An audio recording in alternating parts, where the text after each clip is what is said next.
സുഹൃത്തുക്കളെ, ഈ നിൽക്കുന്ന കണ്ടോ, ഇത് വഴുതനത്തൈയാണ് ഈ നിൽക്കുന്നത്. വഴുതനത്തൈ, ഇത് തക്കാളി തൈയുണ്ട്, ഇത് പച്ചമുളകിൻ്റെ തൈയുണ്ട്.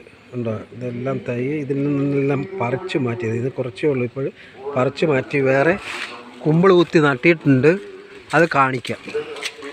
അത് ഇല പറിച്ച് കുമ്പിൾ കുത്തി, മറ്റ് ട്രേ ഒന്നും വേണ്ട.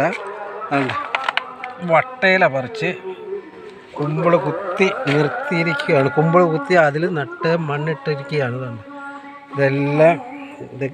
ഇതെല്ലാം ടെറസിലാണെന്ന് ഓർത്തോണം. ഇതെല്ലാം അടുത്തത് കവറിൽ നടാനാണ്. ഈ വേര് പിടിച്ച് കഴിയുമ്പോൾ കവറിൽ നടാനാണ് ഈ തൈ. 40-45 തൈയോളം ഉണ്ട്.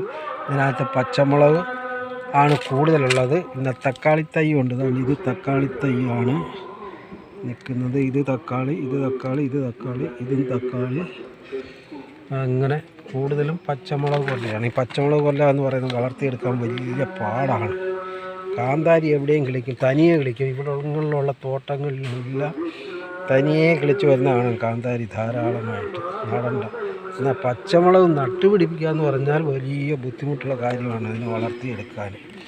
ഓക്കെ, ഇതെല്ലാം ടെറസിലാണെന്ന് ഓർത്തത്. ഓക്കെ.